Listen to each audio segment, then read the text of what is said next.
Welcome back to Tabletop Goodness.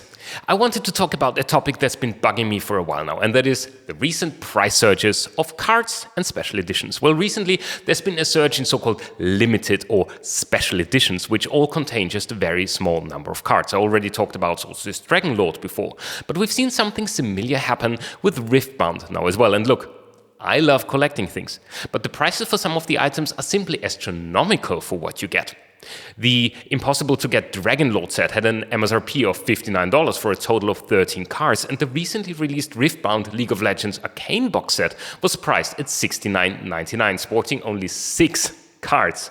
Now, you could say, okay, but the Dragon Lord set at least does feature hand-painted art and has a unique foiler, but compared to other games, the cards themselves are not available in any other form. So it's not just about, I just won't have that artwork. It's literally, I want be able to play certain cards, right? With the Arcane crossover set, you do get alternate art cards. So functionally, there's really nothing new, but you pay almost $12 per card, and that's excluding shipping. I'm also not saying that these are exceptionally high prices for a single card in today's TCG market, but it sets a certain precedent. These prices are much more taking on the Magic the Gathering Secret Lair formula, if you will. But Secret Lair, albeit expensive, does feature all kinds of fancy card treatments that you might not see anywhere else. I personally see Secret Lair as a creative outlet for things that can't be done, well, at least not yet, right? In Standard or Universe Beyond sets. Also, Magic has a very long and slightly troubled history, and its price has seen rises and drops over the course of over 30 years. But with Sorcery and Riftbound, we're talking new games, and Riftbound is not even out in the West yet.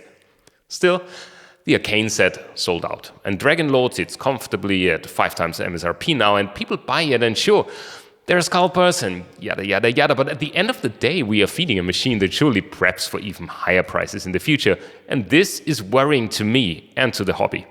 I love collecting cards, and I love the rush of, opening a booster pack and finding that one chase card that you've been looking for all the time, but the question is how long this can be viable. The latest Magic the Gathering collector boosters are setting the bar high as well, with an MSRP just shy of $38 for a random assortment of cards. At least here you could opt for getting the cheaper play boosters, but this won't allow you to get some of the cards in the set, as some are collector booster exclusive. Now, seeing the trend that Secret Lair pricing is being applied to new games and product, I wonder how long it will be until some of the prices for normal boosters will adjust with collector pricing in mind. And look, I know it's all about FOMO, and I understand that companies will always cash out on that, but at the end of the day, I see this hurting not just average collectors, but also players and stores. As a player, I might want to have some very cool-looking art in my deck, but maybe that's not so affordable in the future. And it's been said that buying singles is the way to go, and that makes sense for some cards. But then a big number of cards is still most likely out of reach by virtue of pricing. It's no wonder that proxy printing services are on the rise as well. And well, for companies, it's unsurprising that proxies are not allowed for anything official. I don't think that there's any real way out of this other than answering with your wallet, or with our collective wallets, I guess. And even that is difficult, as stores might drop a game if it does not create enough returns. I've seen this happen at my local LGS time and time again. And none of this even takes tariffs, shipping increases, artificial short printing scalpers, or general inflation into account. This is all before that. This is MSRP. I hope that TCGs will remain to be a fun experience for a broad audience and the generations to come.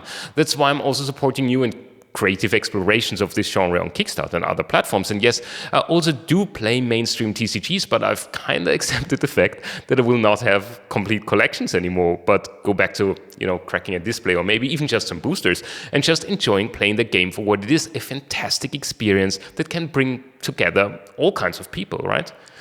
How have those changes affected your collection, though, and playstyle at that? Let me know in the comments down below, and see you again next time soon on Tabletop Goodness.